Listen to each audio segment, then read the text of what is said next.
8, Mark? Number 8 for me is simple is better. Now this applies to systems. I'm a strong believer that the more overcomplicated a system is, the less rewarding it is in the market. For me, I have many systems which I use for FTSE, and they're all developed on simple but very effective concepts. And then we were talking about discretion before, and how once you know your systems inside out, you can then apply some discretion on when not to use them. And this is when the profits really start to stack up. This is trade selectivity, isn't it, really? It's a combination of systems, having the right systems, knowing your market, and then applying some discretion. Yeah. So as I said, I was talking about POM before, how it's got a 70% hit rate, but personally, I've got that up to an 85-90% hit rate, because which is unbelievable, isn't it? I mean, it's, looking back on some of the systems I've used in the past, it's it's quite amazing. And of course, you're looking to take smaller profits, aren't you? Which is another big thing. But if POM was very complicated, then I probably wouldn't be able to do this, because I'd be searching for so many. I'd be focusing on too many factors within the system. But so for that reason, POM, is a fantastic sort of method to use and one to build on. Certainly, I know whenever we do these POM sessions, a lot of our clients are using POM in different ways. They're developing it into their own strategy. The seminars are getting bigger and bigger, aren't they? I mean, now every time we have a seminar, it's bigger than the last one. We have to take bigger and bigger rooms. We obviously already are taking bigger and bigger rooms. Sure. No, it's great. It's great. So your tip number 9.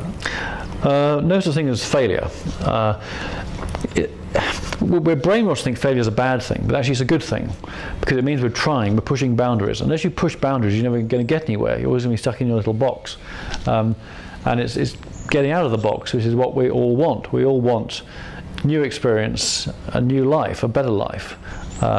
And to do that, you've got to get outside your box. But if you start pushing boundaries, then you're going to fail a lot of the time. And the whole learning process is a matter of failing and trying again, failing and trying again.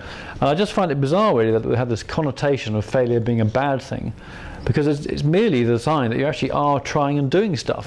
So it's a bloody good thing. In fact, I think the people who go places fail far more than people who don't go places. So I mean, that alone says it all, I think. I thought I should mention a few things about the video course. I released this a few months ago. We're still in the testing phase, so people can join now, take the course. They get a free seminar, which is on the 12th of April. 12th, in Dorking.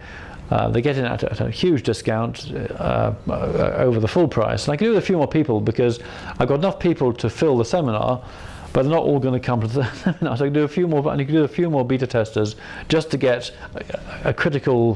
What's the word I'm looking for? Not nuclear mass, so critical mass. Critical mass. Because you need a number of people just to get the buzz going at a seminar. So if anybody listening to this would like more details of the video course, then please let me know.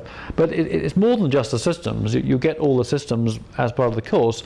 It's also help with the psychology, which is what's so important. I mean, the thing about failure, for example, is something that people, we have been brainwashed in our education system and think failure is a bad thing. And I have trouble thinking that people actually think that way. I don't know, I guess the people who run the education system have jobs, and they don't push very much, maybe. I don't know, it just seems bizarre to me that the one thing that pushes us forwards it's treated as a bad thing. I mean, going back to our prehistoric ancestor down in the Ouse, I mean, how many times did that fish-like thing fail? You've got to persevere at these things. I mean, in my early trading days, I blew up at least 3 trading accounts. But the way I looked at it, that was my cost of learning. Just like if you train to become a doctor, you go to university, you do all your training. It costs what, £20,000. Yeah. And for me, when I blew up my trading accounts in the early days when I was learning, that's how I sort of focused on it. It was my cost of learning. I've more than recovered that over the years. So it's not really too much of an issue. That's the best way of really focusing on it. It's your cost. It's the cost of learning and educating yourself in trading. I don't know any professional traders or any of the traders that I speak to regularly that haven't blown up a couple of accounts. No, true. I don't either. I don't. It's very, very rare to meet a trader who's made it and hasn't lost or failed at some point in time. Well, it's true in every walk of life. All the people who are at the top of their game have all been through this. And you just don't get there without pushing it and without failing. Yeah, I mean, as it's called. In my early days, there were certainly times when trading was it was getting to me, and I was finding it a struggle, and I just took some time off. But personally, I'm quite a stubborn guy. I don't give up. I know, Mark. I know. I'll just keep going and going and going, which is probably why I got through the other end. But I did actually feel like giving up some stages, but I just kept going and going. And the rewards are there at the end if you persevere. Always, yeah, always. There's hard work. There's hard work in any profession you do. But in trading, once you have gone through, through the tunnel and you're into the light, the rewards are fantastic. I mean, we're in Samui today. As long as you persevere, the rewards will always be there because you're always learning. I mean, the key thing is keep learning to build the experience, and then things come right. And it's I know it's a tragedy really that the education system is geared up the way it is to discourage this sort of thing. Really, I suppose everybody can't do it. I mean, somebody's got to have jobs and do stuff, and not everybody can be persevering and doing these other things. But it's I think the tragedy is when people actually want to do it but don't for some reason. I mean, people who actually never really have that motivation, and a lot of people are very happy, very content who they are, doing what they do, and they don't want to do all this stuff. But the people who do want to, the tragedy is that if they don't for some reason, then that's where it's a great shame, I think. Okay, tip number 9 for me is the news, and really it's very, very difficult to gain an edge on the news when you're trading. Markets are driven by sentiment, so you might get a positive piece of news, but it might be taken negatively by one person and positively by the other. So for that reason, it's nearly impossible to predict how the market is going to react to a piece of news. So what I do is I stand aside before the news comes out, and then I'll assess my positions afterwards. And if I'm in a position already, then I'll either lock in some profit or put a guaranteed stop.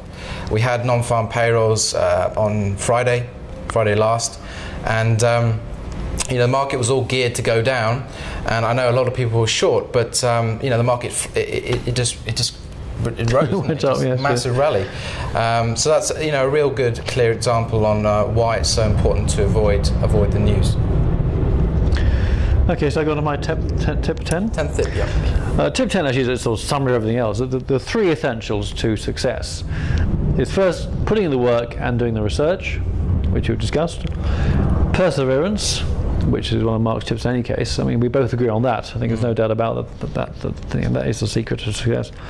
And of course, these 10 tips. I'll give you my 10 tips, which are designed as part of this video course as a process to go through to get to success. And I'd be delighted if you'd care to join me on this course. I say it's very limited numbers at this point in time. Discount, full day seminar. And also, we're both very happy. We had any questions to ask. You'd like us to discuss something on these while we're spending this time together in Thailand. If there's anything you'd like to know about, then drop us an email, and we'll happily discuss it in this format, which we both quite enjoy. Definitely, yeah, definitely. The doors are always open. I get a lot of emails saying, Mark, I understand that you're too busy to answer questions, and that really is not the case. I'm always happy to. If someone is willing to learn, I'm always happy to help them along the way. So my last tip is large egos have no place in the trading arena, and really that's just. We were discussing this earlier on in the week. Actually, we've just started a trading corner, and it was really just touching on that. Too many people obsessed with trying to catch these big moves in the market, when really there are many repetitive small moves which you can lock into each and every day within the markets, and the profits really do stack up. And that's risk too, in fact, isn't it? Yeah, personally, I find that if you're focusing too much on positioning for a large move, it can sometimes result in the largest losses as well. If the It market can be, yes. That's why I've switched to the ETFs really for my form of trading. because you get so you get so attached to a view that the market has to do something, which that's the wrong thing to do. The markets can do anything. So really, just to sort of focus on that there are opportunities every day in the market, and the big moves only happen 20% of the time anyway. 80% of the time, the market's either consolidating or sideways or trading in a sideways move. So, lock into those low risk trade opportunities.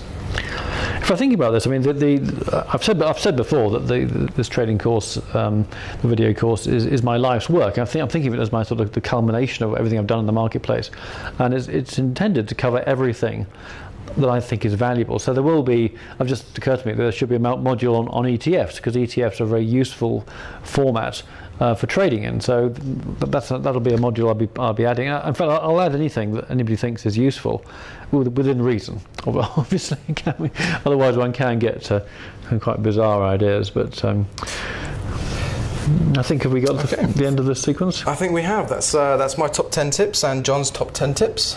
And thank you for listening. Yes, bye for now. Thank you.